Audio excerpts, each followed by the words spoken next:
I used to think love was supposed to cost something. Not just time or effort, but actual dollars. And I paid. Boy, did I pay. Her name was Lindsay. We met at a party in college, one of those hot nights in July when the air smells like beer and gasoline. I was 19, working part-time at a hardware store, taking business classes at the community college. She walked in like she owned the place. Long legs, fake lashes, the kind of laugh that made you feel like you were already behind just for not knowing the joke. I thought I got lucky. That's the truth. Guys like me didn't end up with girls like that. And I wasn't about to screw it up. So when she wanted sushi, we went to Nobu. When she said her birthday was kind of a big deal, I maxed out a credit card on a necklace she circled in a Tiffany's catalog. I picked up shifts at a car wash just to cover brunch. And it never stopped. Designer bags, spa days, last-minute trips to Miami. She'd scroll Instagram and say, "Let's go here next," like it was nothing. I smiled and nodded and found a way. By the time I turned 23, I was working 3 jobs. Full-time at a warehouse. Nights bartending. Weekends doing deliveries for a florist. I told myself it was just temporary. That I was building a future with her. That this was what love looked like when you were serious. I remember one night, I came home from a double shift, hands cracked from lifting pallets all day, smelling like gin and lemons from the bar. I found her on the couch with her phone and a glass of wine, laughing at something on TikTok. The apartment smelled like takeout I hadn't eaten. She looked up, smiled, and said, "Babe, my friend Ash is having a yacht party next weekend. Can you take off?" I said sure. Like always. Didn't even blink. That was my life. That was who I became. Until one day, I came home early. Something about my 3rd job got cut that week, slow season or some excuse like that. I thought I'd surprise her. Pick up flowers on the way back. Maybe cook something, be the kind of boyfriend she always posted about. I walked in quiet. The apartment smelled like her perfume, vanilla something. I stepped around the corner and stopped. She was there. On the couch. Not alone. The guy had no shirt on. She was in one of my hoodies. They both froze. He looked at me like I was the intruder. Lindsay stood up. Said my name once like it was some kind of explanation. I didn't say anything. I dropped the flowers on the floor, turned around, and walked out. Didn't pack a bag. Didn't yell. Just left. Got in my car. Drove 2 blocks. Pulled over and sat there until the sun went down.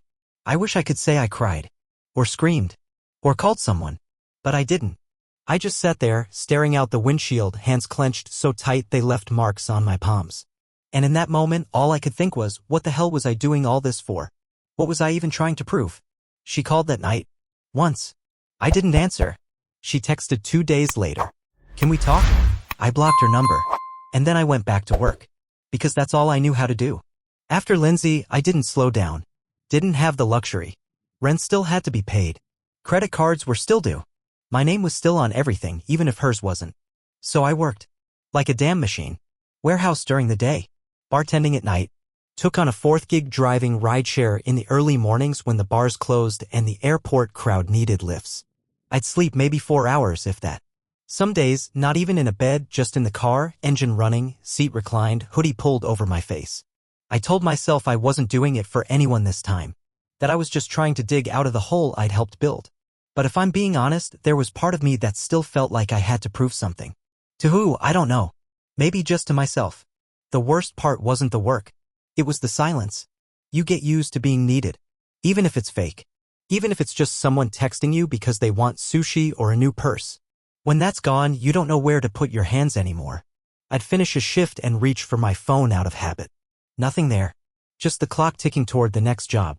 Friends started falling off. Nobody wants to hang out with the guy who's always working or always too tired. My mom called once a week, maybe? I kept the conversations short. "Yeah, I'm good. Still working a lot." "No, I haven't met anyone new." And then I'd hang up before she could dig deeper. Months went by like that. Blurry. Empty. Then one night, around 2 a.m., I picked up a ride outside a bookstore downtown. She got in the back seat wearing a hoodie and jeans, no makeup, hair in a messy ponytail. Looked tired, but not like the kind of tired you get from work, more like she'd been tired for years and just learned to carry it well. She gave me an address on the edge of town. About a 30-minute drive. For the first 5 minutes, we didn't talk. Just silence and the GPS voice now and then. Then she said, kind of out of nowhere, "You always drive this late?" I said, "Yeah. Pays better. Less traffic." She nodded. "Makes sense." Another pause. Then she said, "You ever feel like you're just moving from one thing to the next and none of it means anything?" Caught me off guard. I glanced in the rearview mirror. She wasn't looking at me, just out the window, fingers tapping on her knee. I said, "Yeah, all the time." We didn't talk again the rest of the ride. When I pulled up to her stop, she hesitated before getting out. Then she leaned forward and said, "You look like someone who needs to be somewhere that doesn't cost money." I kind of laughed. "What does that even mean?" She smiled, not in a flirty way. Just a soft, tired smile. "I mean, not everything that matters is expensive. Sometimes people just want you, not your wallet." Then she got out and walked away. Didn't look back. Didn't say her name. And I sat there for 5 full minutes after she disappeared into that building, wondering why those words hit me like a hammer to the ribs. There's a kind of loneliness that sets in when you realize nobody's asked how you're doing in a long time. Not the surface stuff. Not "how's work" or "you still doing night shifts." I mean the real, quiet kind of caring. The kind that just wants to know if you're okay without needing a reason. That girl from the ride, yeah, I thought about her a lot after that night. Not in a romantic way, not at first. Just haunted, almost. Like she saw straight through the noise and the exhaustion and said something that stuck.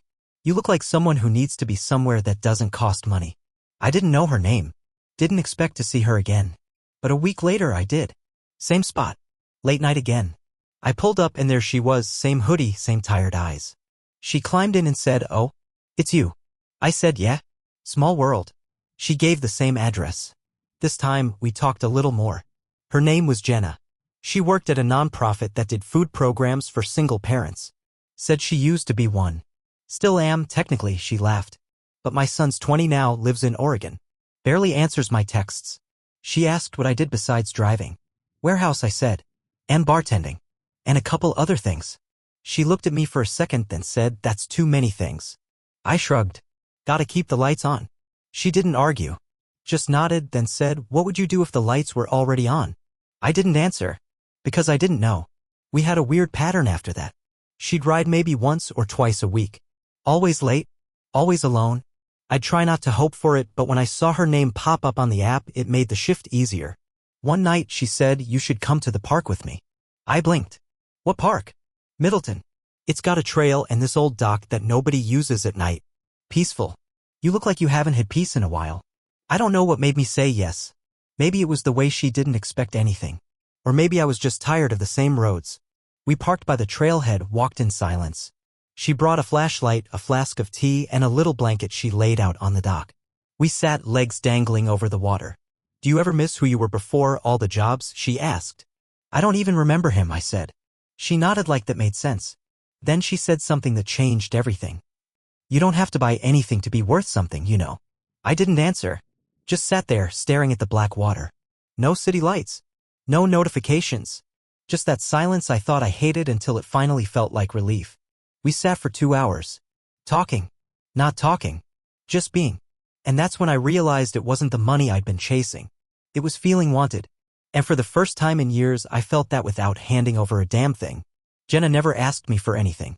Not gifts. Not dinners out. Not rides unless she really needed them. She just wanted company.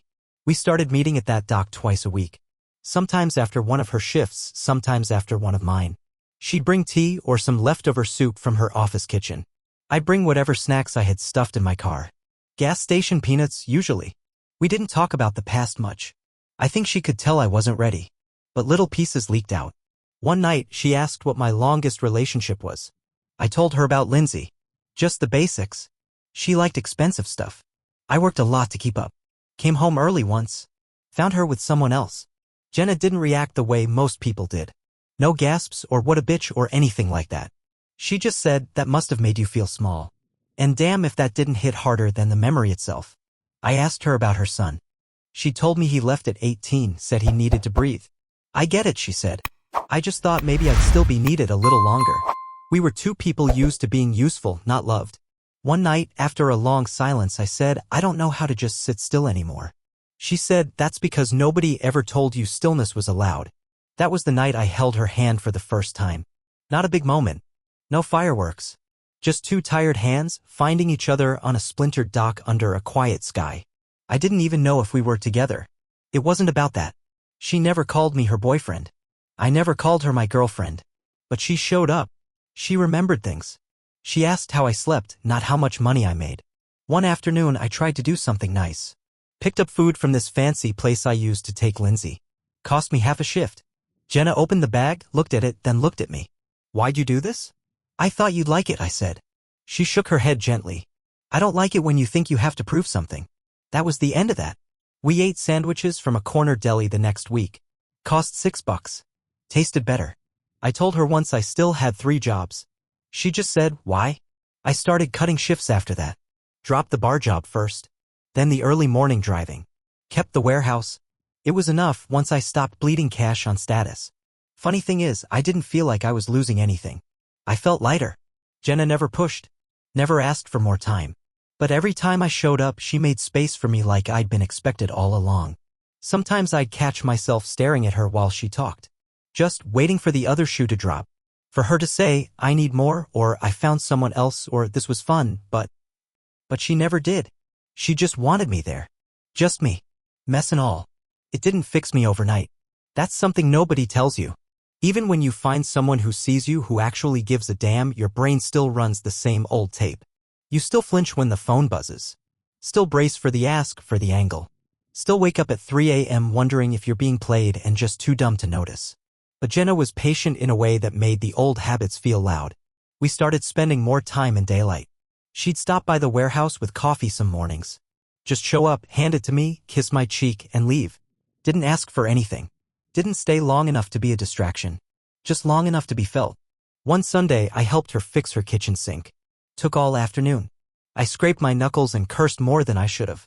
She sat on the floor, legs crossed, handing me tools like we'd been doing this for years. When it was done, I stood up and said, you could have called a plumber. She looked up at me and said, I didn't want a plumber. I wanted you. I don't think she realized what that did to me. I'd been chasing value my whole life, thinking I had to earn my place in every room I walked into. And here she was, just happy I showed up. I started going on walks again. Just to move. Not for steps or weight or heart health. Just to feel my feet on the ground. Cut my own hair once. It looked awful. Jenna laughed so hard she snorted, then kissed my crooked sideburn and said, you're still cute. I hadn't been called that since high school. We watched old movies on her couch, legs tangled under a thrifted blanket. No drama. No show. Just breathing in the same space. The weird thing is, I kept waiting to mess it up. Kept thinking I'd say something wrong or not be enough or slip back into old patterns. And maybe I did, a few times. Snapped when I was overtired. Went quiet when something reminded me of Lindsay or the years I lost. But Jenna didn't punish me for it. She didn't fix me either. Just stayed steady. Asked what I needed. Gave me space when I needed quiet, held my hand when I needed touch. The more I showed up without offering money or things or favors, the more she leaned in. One night, lying in bed, she said, you know I don't want gifts, right? I nodded. She looked at me a little longer. Then why do you keep trying to buy me? I didn't have a good answer. Just looked at the ceiling and said, because I don't know how else to show I care. She scooted closer, rested her head on my chest. Try just being here, she said. That's all I've ever wanted. And for once, I believed her. The hardest part wasn't leaving the past behind. It was realizing how much of it I carried and how I showed love. I didn't know how to say, I care about you, without opening my wallet. I didn't know how to sit still in someone's presence without wondering what I should be doing for them. I didn't know how to just be. But Jenna made space for that. Not all at once. And not always perfectly. There were slip-ups. Like the time I brought her a pair of earrings I thought she'd like, nothing fancy, just something I passed in a window on the way home. She smiled, kissed me, said thanks. But then she put them in a drawer and never wore them. When I finally asked about it, she said, they're nice. But I'd rather have a Saturday morning with you at the park than another pair of earrings. And it wasn't rude. She didn't mean it like that. She just meant it. So I stopped buying things. We started going on cheap little adventures. A roadside flea market. A nature preserve with a broken vending machine. A drive to the next town over just to try a diner she read about in some blog post. We didn't spend more than $20 most weekends. But I felt wealthier than I had in years. I found myself doing things I hadn't done since before Lindsay, drawing dumb sketches, writing little poems in my phone, cooking without a recipe. Not for anyone. Just because I felt like it. One night, Jenna was reading on the couch and I was sketching her without really realizing it. When she noticed, she laughed. You're drawing me? I said, yeah. Sorry. That weird? She said, no. That's probably the most romantic thing anyone's done for me in 10 years. I didn't know what to say to that. Just handed her the notebook. She stared at it for a while, then set it down, looked me right in the eye and said, "You don't owe me anything. I don't want you for what you can do. I want you for who you are." And I almost cried. Right there on a Tuesday night. Because I didn't think I had much to offer. But she kept showing up. Not because I paid. Not because I performed. But because I was there. We started calling each other home, half joking. "What time are you coming home? Let's make dinner at home tonight." It didn't mean a building. It meant each other. And it didn't feel heavy. It felt safe. I wasn't looking for the next gift to fix a mood swing. She wasn't waiting for me to disappoint her. We were just trying. Each day. Messy and quiet and simple. And I never realized how loud peace could be. By the time the next year rolled around, I wasn't working 3 jobs anymore. Just the warehouse. Full-time, decent benefits. Enough to live, enough to breathe. I had savings again for the first time in years. Not a lot, but I wasn't bleeding from every direction anymore. I'd learned to live smaller. Simpler. But not less. Jenna and I moved into a small place together. Nothing fancy, just a 2-bedroom in a quiet neighborhood with a creaky floor and a porch that caught good sunlight in the mornings. She turned the spare room into an office. I used the kitchen more than I ever had in my life. No granite countertops. No island sink. Just a stove, a fridge, and 2 mugs we always used. I stopped looking over my shoulder for the next letdown. Stopped waiting for her to change her mind to ask for more than I could give. Because every time she asked for something, it was the same. "Can you sit with me for a bit? Can you listen? Can you just be here?" That was all she ever wanted. And for once in my life, I felt like what I was finally enough. We had quiet fights. Not big ones. Just the normal kind. Who left the towel on the floor, who forgot to text back. But we always came back to each other, not because we were scared to lose it, but because we actually wanted to stay. I ran into Lindsay once. At a gas station of all places. She was wearing heels too tall for the sidewalk, yelling into a phone, holding a drink from Starbucks. She didn't see me. And I didn't feel anything. Not anger. Not regret. Just distance. Like she was from a life I'd already buried. I got in my car and drove home to Jenna, who was making chili in a pot older than me and wearing one of my old hoodies. She asked how my day was. I said, "Saw someone from the past." She said, "Did you wave?" I said, "Didn't need to." That was the end of it. We didn't need each other to fill holes. We weren't chasing thrills or covering up insecurity with vacations or gifts or Instagram perfect nights out. We were just 2 people who had been tired for too long, who finally got tired of being tired. We chose slow over fast, simple over flashy, truth over games. And you know what? It was enough. More than enough. We never called it a second chance at love or anything like that. That's movie talk. That's for people who need a label for everything. We just lived. She'd reach for my hand when she was half asleep. I'd kiss her shoulder in the mornings. We'd sit on that dock some nights, still as water, with nothing to prove. And after all the chaos, all the debt, all the pretending, that stillness was the richest thing I'd ever known.